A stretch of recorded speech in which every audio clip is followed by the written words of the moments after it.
Imagine a boy in 1891, scribbling equations in a tattered notebook, unraveling secrets that would change mathematics forever. Who was he? What did he discover? And why does his notebook hold clues to a mystery no one expected?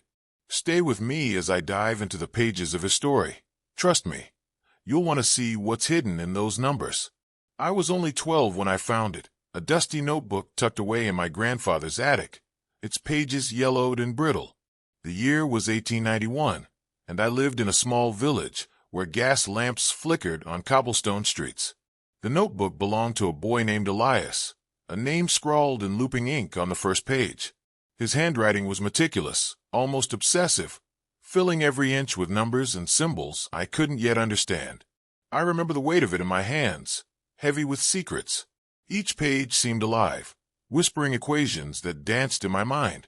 I spent hours tracing his work, my fingers smudging the faded ink. Who was this boy, and why did his notebook feel so important? I couldn't sleep that night, my thoughts tangled in his numbers. The attic became my sanctuary, a place where I could unravel his world. By morning, I knew I was holding something extraordinary. This wasn't just a notebook. It was a portal to a mind far ahead of its time. Elias's notebook wasn't like anything I'd seen before. Pages brimmed with equations, some sprawling across margins, others cramped in tiny grids. I recognized basic algebra from school, but this was different, complex, almost otherworldly. There were symbols I'd never encountered, twisting like vines across the paper. I sat cross-legged on the attic floor, a single candle flickering beside me. The equations seemed to pulse, daring me to decode them. I copied one into my own journal, my hand trembling with excitement. It was a quadratic equation, but it led to something deeper, a pattern I couldn't yet grasp. I felt like an explorer stumbling upon an ancient map. Each night, I returned to the attic, my heart racing as I turned the pages. Elias's work was a puzzle, and I was determined to solve it. What drove him to write these? Was he hiding something in the numbers? My village was small, with little room for dreamers like Elias. Most boys his age worked in the fields or apprenticed with blacksmiths. But Elias was different. I could tell from his notebook. He wrote about prime numbers, with a reverence that felt almost spiritual. One page listed primes up to 1,000, each circled like a sacred rune. I imagined him hunched over his desk, his candle burning low, lost in a world of numbers. I began to see patterns in his work, sequences that looped back on themselves, like a melody. At school, I hid the notebook under my desk, sneaking glances during lessons. My teacher droned on about fractions, but I was captivated by Elias's world. His equations weren't just math, they were stories, each one a chapter in his mind. I wondered if anyone else had ever seen this side of him. Was he alone in his genius, like I felt alone in my discovery? One equation stood out, written in bold ink at the center of a page. It was long, with variables intertwined like threads in a tapestry. I spent days trying to solve it, my pencil dulling with each attempt. The numbers seemed to shift, as if they were alive, teasing me with their secrets. I started seeing them in my dreams, X's and Y's swirling in a storm of ink. I asked my father about mathematics in 1891, but he only shrugged, saying boys like me should focus on practical things.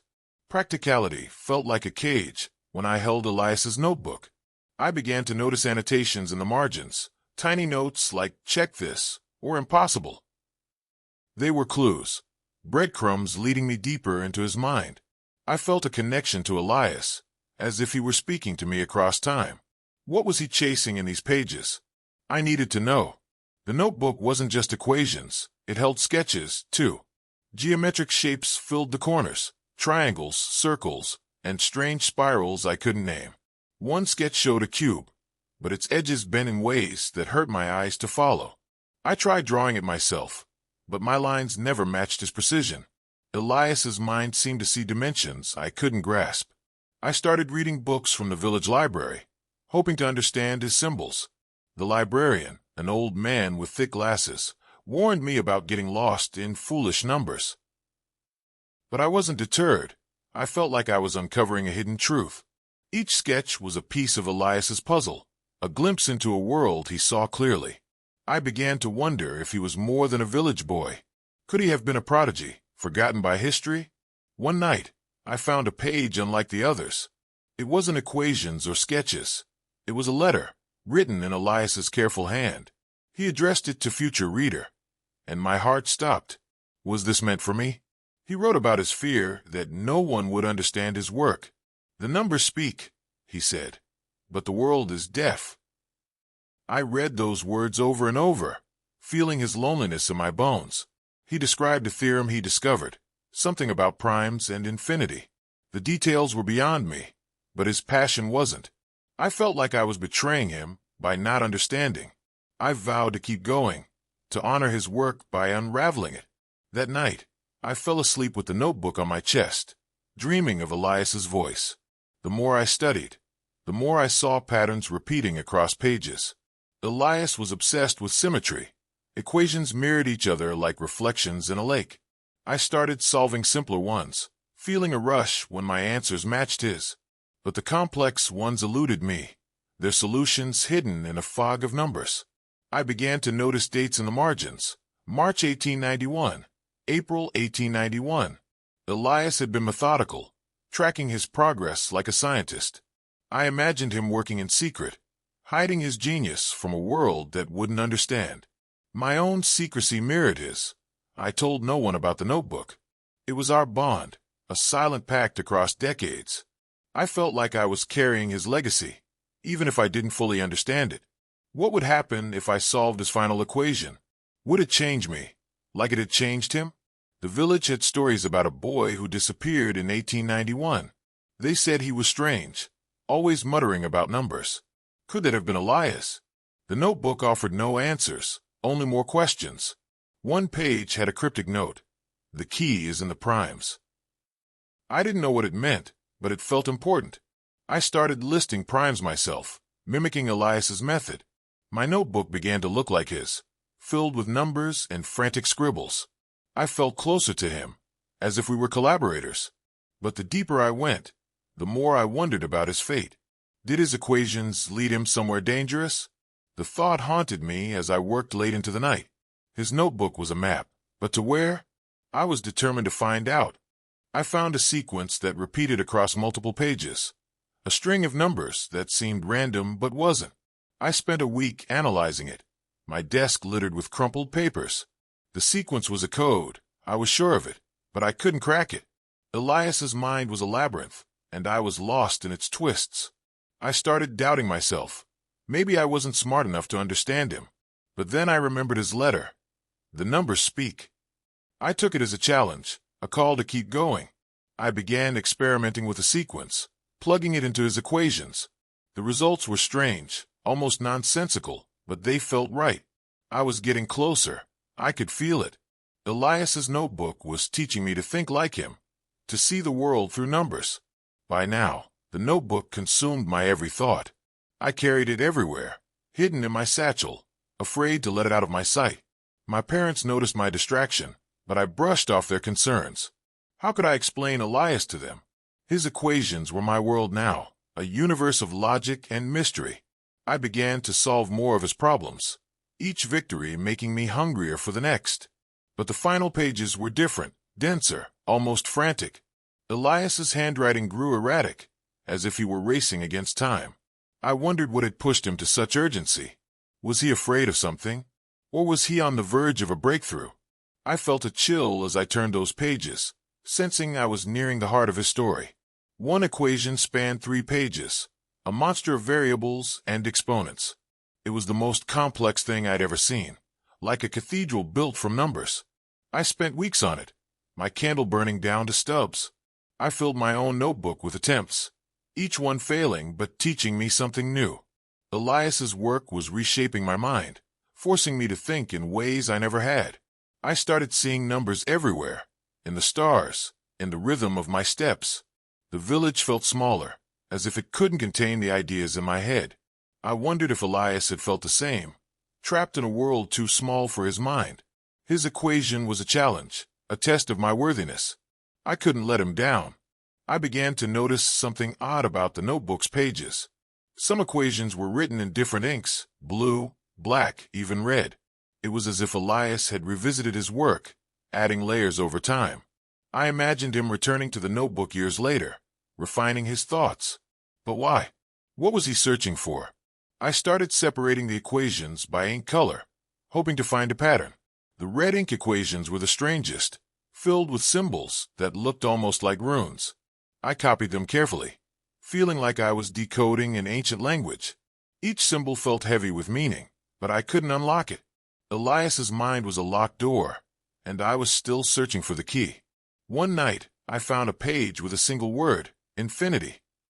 It was written in red ink, underlined twice. Below it was an equation unlike any other, sprawling and chaotic. I stared at it for hours, my head aching from the effort. Infinity, what did Elias mean by it? Was he chasing something eternal, something beyond human understanding? I felt a pang of fear, as if I were treading on sacred ground. The equation seemed to hum with energy, daring me to solve it. I tried, but my answers were nonsense, spiraling into impossibilities. I wondered if Elias had solved it, or if it had driven him to despair. His notebook was becoming a mirror, reflecting my own obsession. I started asking around the village about Elias, hoping for clues. The elders remembered a boy who was touched by madness, always scribbling in a notebook. They said he vanished one winter, leaving no trace. Some thought he ran away. Others whispered darker stories. I didn't believe them. Elias wasn't mad. His notebook was proof of his clarity, his brilliance. I felt protective of him, as if his honor rested on my shoulders. I stopped talking about him, afraid the village would taint his memory.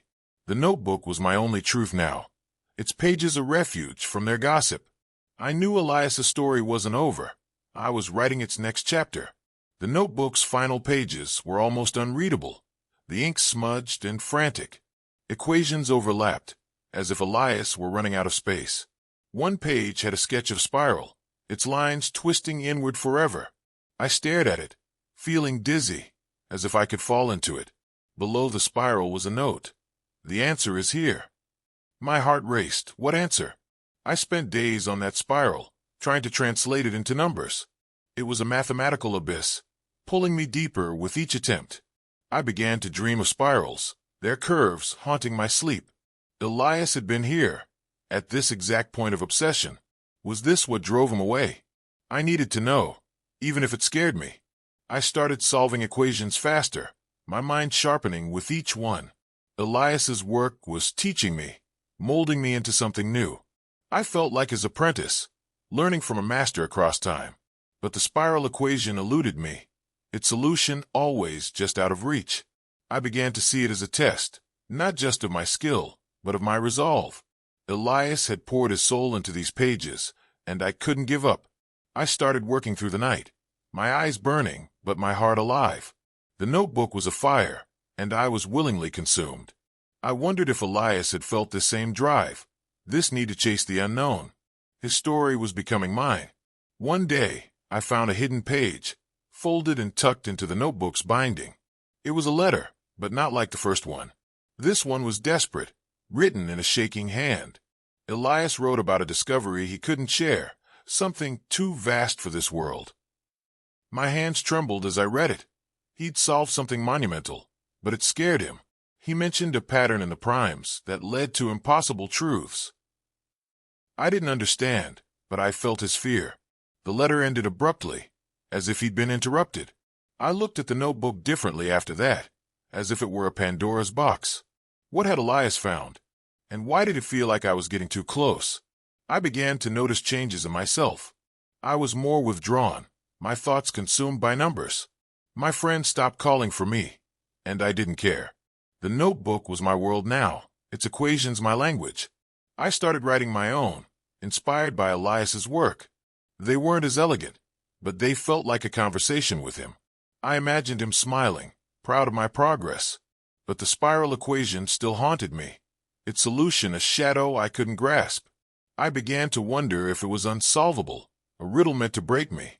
Yet I couldn't stop. I was too deep in Elias's world. His notebook was a mirror, showing me who I could become. The village library had one book on advanced mathematics, a dusty tome I borrowed in secret.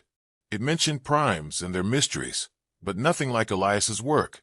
I felt like I was chasing a ghost, one who'd seen truths I couldn't yet comprehend. I started experimenting with his sequences, combining them in new ways. One night, I solved a small part of a spiral equation, a tiny victory, but it felt like a mountain. I wrote it down, my hands shaking with excitement. For the first time, I felt like I was catching up to Elias. But the larger solution was still out of reach, a star too distant to touch. I knew I'd keep going, no matter how long it took. The notebook's final equation was different. It was incomplete. Elias had stopped mid-calculation, leaving a blank space where the answer should be. I stared at it, feeling a mix of awe and frustration. Why hadn't he finished? Had he given up? Or had something stopped him? I decided to finish it myself, as a tribute to him. I worked for days, my room a mess of papers and ink. Each attempt brought me closer, but the solution was elusive, like chasing a shadow. I began to feel Elias's presence, as if he were guiding my hand. The notebook was more than paper. It was his legacy, and now it was mine. I was determined to complete what he'd started. The incomplete equation became my obsession. I saw it everywhere, in the cracks of the attic floor, in the ripples of the village stream. I filled pages with my own calculations, trying to bridge the gap Elias left. My parents grew worried, but I couldn't stop. The notebook had changed me, and there was no going back. I started to understand Elias's fear, the weight of discovering something too big. His equations weren't just math. They were a glimpse into the universe's secrets. I felt like I was standing on the edge of a cliff, staring into the unknown.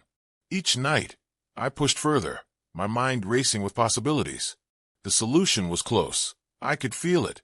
Elias's spirit was with me, urging me forward. One night, under a full moon, I cracked part of the equation. It wasn't the full solution, but it was a breakthrough. The numbers aligned, revealing a pattern I hadn't seen before.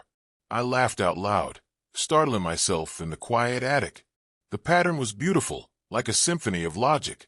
I imagined Elias smiling, his own joy echoing mine. But the victory was bittersweet. The final piece was still missing. I wrote down my progress, my hand steady for the first time in weeks. The notebook felt warmer, as if it approved of my work. I was no longer just reading Elias's story. I was writing it. The line between us was blurring, and I didn't mind. I began to dream of Elias, his face unclear, but his voice sharp. He spoke in equations, his words a cascade of numbers. In one dream, he showed me the spiral, its lines glowing like fire. "The answer is in the center," he said, then vanished.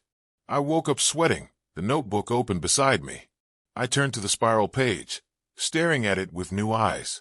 The center, what did he mean? I started focusing on the spiral's core, analyzing its curves mathematically. The numbers began to make sense, forming a sequence I recognized from earlier pages. It was a clue, a thread connecting the notebook's mysteries. I felt Elias's hand guiding mine, leading me closer to the truth. The village was abuzz with rumors about my strange behavior. They didn't understand, and I didn't care. Elias's notebook was my truth, my purpose. I stopped going to school, spending every moment in the attic. My parents pleaded, but I couldn't explain the fire in my mind. The incomplete equation was all that mattered now. I began to see it as a doorway, one Elias had almost opened.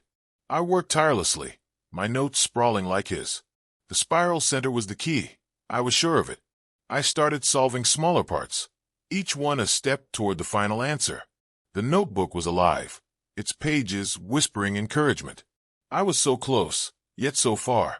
One morning, I found a new pattern in the spiral's numbers. It was subtle, hidden in the way the sequence looped. I gasped, realizing it matched an earlier equation I'd solved.